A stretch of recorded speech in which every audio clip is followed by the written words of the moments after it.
Next, we head to Kalkaska, Michigan for the sentencing of Keith Ferguson. The 40-year-old pled guilty of first and second-degree murder, the killing of his estranged wife, Tiffany Ferguson, as well as her father, James Weber.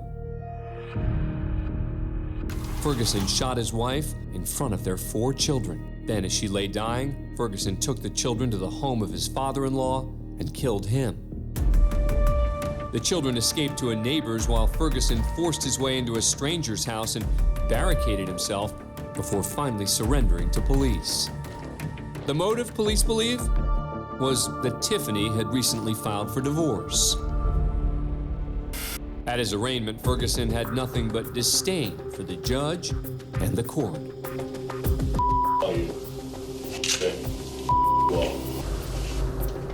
When the judge tried to get Ferguson to participate in his own case, the behavior continued. All right, Mr. Ferguson, can I get you to stand up there at the podium, please? All right, I need to have you raise your right hand for me. Okay, all right. Just put me back in my cell. Okay, stop.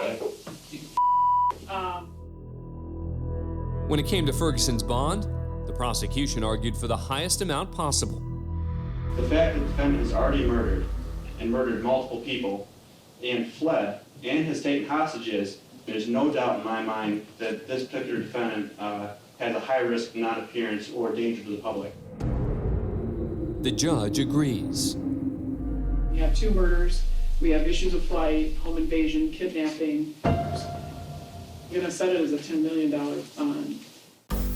As part of Ferguson's guilty plea, a number of felony charges were dropped, including kidnapping and carrying explosives. On the day of his sentencing, Ferguson is much more civil than at previous court appearances. Before Judge George Mertz announces his sentence, Carla Seating, a friend of Tiffany Ferguson, delivers a powerful impact statement. I knew one day you would kill her. She would always reply, "He loves his kids too much. He won't kill me." Well, we see how much you love them. You love them so much, you murdered their mother and grandfather. Why? You could have just taken your own life and saved these poor kids, their grandmother, friends, and community a horrific pain. Do you have any idea of the emotional pain your kids have suffered and will continue to suffer their entire lives?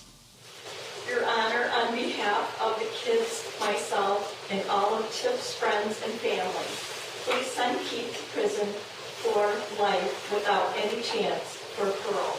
Thank you. Next, it was the defendant's turn to speak, but there are no tears or apologies. It's a tragedy. That just sends me, kill me, whatever. And about the children,